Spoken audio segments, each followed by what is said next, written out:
Assalamualaikum warahmatullahi wabarakatuh. Selamat pagi teman-teman, salam sejahtera bagi kita semua. Kami dari kelompok 5 dengan pokok bahasan Administrasi Guru Bimbingan dan Karir. Nah, anggota kami beranggotakan 5 orang. Yang pertama yaitu Atika Umpanabila, Farida Baniti Stofia, Nur Saidina Rohus, Meli Permatasari, dan saya sendiri Tiara Indah Purnamasari. Langsung saja materi pertama yaitu tentang pengertian guru bimbingan. Nah, pengertian guru bimbingan konseling, guru pembimbing berhubungan erat dengan adanya proses bimbingan. Bimbingan sendiri memiliki beberapa pengertian dasar, yaitu guru pembimbing terdiri dari 2 kata, guru dan pembimbing. Isjoni dalam bukunya Dilema, karena ia mengatakan bahwa guru itu ketika pengabdian menuai kritikan, pengutipan baik dari Kamus Bahasa Indonesia. Guru diartikan sebagai orang yang pekerjaannya mengajar dan dimaknai sebagai tugas profesi. Nah, menurut Kamus Besar Bahasa Indonesia, kata pembimbing yaitu berasal dari kata bimbing dengan tambahan yaitu dengan tambahan prefiksi yang berarti orang atau pelaku pembimbingan. Jadi pembimbing merupakan orang yang melakukan proses bimbingan atau pembimbingan. Nah, sedangkan arti bimbingan itu sendiri adalah proses pemberian bantuan kepada murid yang dalam hal ini adalah peserta didik dengan memperhatikan murid itu sebagai individu atau makhluk sosial serta memperhatikan adanya perbedaan-perbedaan individu agar siswa dapat membuat tahap maju seoptimal mungkin dalam proses perkembangannya dan agar dia dapat menolong dirinya sendiri. Nah, teman-teman, itu saja materi tentang pengertian guru bimbingan.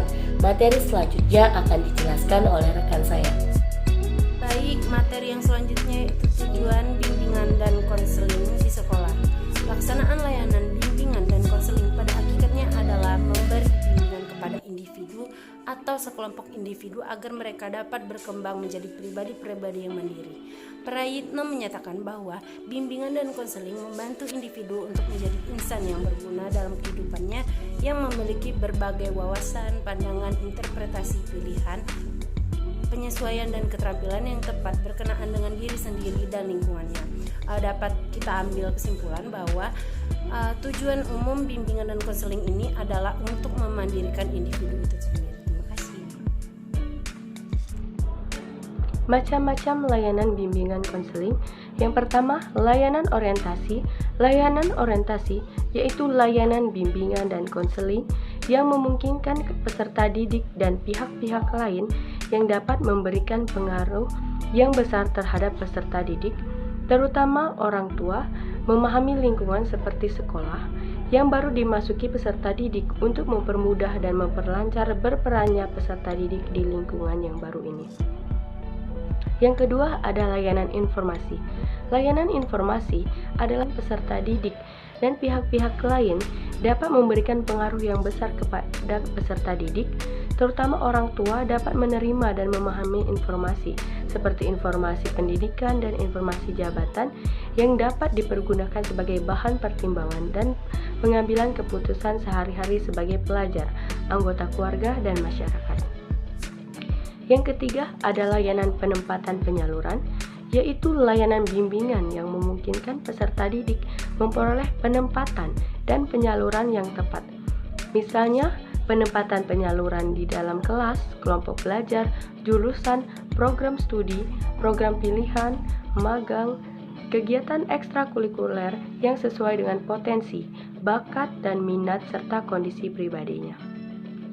Yang keempat ada layanan bimbingan belajar, yaitu layanan bimbingan dan konseling yang memungkinkan peserta didik mengembangkan diri berkenaan dengan sikap dan kebiasaan belajar yang baik, materi belajar yang cocok dengan kecepatan dan kesulitan belajarnya, serta berbagai aspek dan tujuan dan kegiatan belajar lainnya sesuai dengan perkembangan ilmu, teknologi, dan kesenian. Yang kelima, ada layanan konseling perseorangan, yaitu layanan bimbingan konseling yang memungkinkan peserta didik dapat mendapatkan layanan langsung secara tatap muka dengan guru pembimbing atau konselor dalam rangka pembahasan dan pengetasan permasalahannya. Yang keenam ada layanan bimbingan kelompok, yaitu layanan bimbingan yang memungkinkan sejumlah peserta didik secara bersama-sama memperoleh beberapa bahan dari narasumber tertentu, terutama dari pembimbing konselornya, yang berguna untuk menunjang kehidupan sehari-harinya, baik untuk pertimbangan dalam pengambilan keputusan. Yang terakhir ada layanan konseling kelompok, yaitu layanan bimbingan dan konseling yang memungkinkan peserta didik memperoleh kesempatan untuk pembahasan dan pengetasan permasalahan yang dialaminya melalui dinamika kelompok.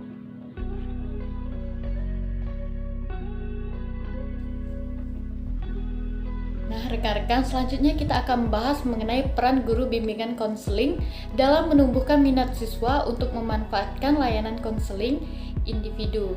Nah, adapun peran guru bimbingan konseling dalam menumbuhkan minat siswa untuk memanfaatkan layanan konseling individu antara lain yang pertama adalah penyiapan fasilitas.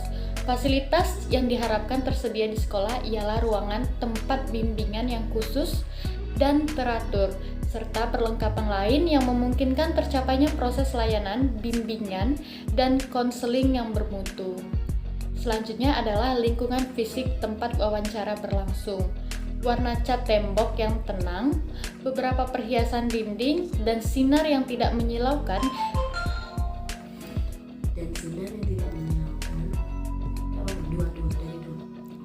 Nah, selanjutnya lingkungan fisik tempat wawancara berlangsung. Warna cat tembok yang tenang, beberapa perhiasan dinding, dan sinar yang tidak menyilaukan dapat membantu menciptakan suasana tenang, sehingga konseling merasa betah di ruangan konseling. Selanjutnya, bentuk bangunan ruang yang memungkinkan pembicara secara pribadi. Pembicara dalam ruangan yang tidak boleh dapat didengarkan oleh orang lain di luar ruangan, dan orang lain tidak boleh dapat melihat ke dalam. Paling sedikit tidak dapat melihat konseli dari depan. Selanjutnya, menginformasikan pelayanan bimbingan dan konseling. Informasi dari guru bimbingan konseling tentang pelayanan bimbingan dan konseling kepada siswa adalah sesuatu yang amat penting. Yang kelima adalah kepribadian konselor. Virgiana Satir menemukan beberapa karakteristik konselor. Di antaranya adalah resource person. Artinya konselor adalah orang yang banyak mempunyai informasi dan senang memberikan dan menjelaskan informasinya. Yang kedua adalah model of communication, yaitu bagus dalam berkomunikasi, mampu menjadi komunikator yang terampil. Dia bukan orang yang sok pintar dan mengejar pamor sendiri. Dia mampu menghargai orang lain dan dapat bertindak sesuai dengan realitas yang ada, baik pada diri maupun lingkungannya. Baiklah, di sini saya akan mempresentasikan mengenai dasar hukum penyusunan program guru bimbingan, yang dimana ada yaitu instrumen hukum dan kebijakan, yaitu isu yang terkait dengan guru bimbingan konseling atau konselor di sekolah. Yang kedua yaitu Undang-Undang Nomor 20 Tahun 2003 tentang sistem, yang dimana guru BK atau konselor adalah bagian dari tenaga pendidik dan memiliki kontribusi yang penting terhadap keberhasilan peserta didik. Dan yang ketiga yaitu Peraturan Menteri Pendidikan Nasional Nomor 22 Tahun 2006 tentang standar isi untuk satuan pendidikan dasar dan menengah, yang dimana layanan konseling berfokus pada pengembangan individu, pengembangan sosial, pekerjaan, dan pendidikan. Layanan konseling dapat dilaksanakan dalam kegiatan-kegiatan di dalam atau indoor dan di luar atau outdoor kelas yang terjadwal. Kegiatan konseling di dalam atau indoor dijadwalkan 2 jam per kelas per minggu. Yang keempat yaitu Peraturan Menteri Pendidikan Nasional 2027 tahun 2008 mengenai standar kualifikasi akademik dan kompetensi konselor, yang dimana tugas-tugas guru BK atau konselor adalah untuk mendukung perkembangan pribadi dari para pelajar sesuai dengan kebutuhan, bakat, minat, dan kepribadian mereka, khususnya untuk membantu peserta didik memahami dan mengevaluasi informasi dunia kerja dan membuat pilihan-pilihan terkait pekerjaan. Layanan dapat meliputi pengumpulan informasi, orientasi, berbagi informasi, rujukan, penempatan dalam sebuah program pendidikan khusus, kunjungan rumah, dukungan, bidang studi khusus, konseling berbasis kelompok dan personal, meditasi. Yang kelima yaitu Peraturan Pemerintah Nomor 74 Tahun 2008 tentang guru, yang dimana pasal 54 ayat 6 menyatakan bahwa beban kerja guru BK atau konselor adalah mengampu bimbingan dan konseling paling sedikit 150 peserta didik per tahun per sekolah, yang dimana mereka juga berhak mendapatkan tunjangan. Yang lebih lanjut, pasal 54 ayat 6 yaitu menjelaskan layanan bimbingan dan konseling adalah memberikan pengarahan dan pengawasan kepada sekurang-kurangnya 150 peserta didik melalui latihan-latihan individual atau latihan-latihan berbasis kelompok.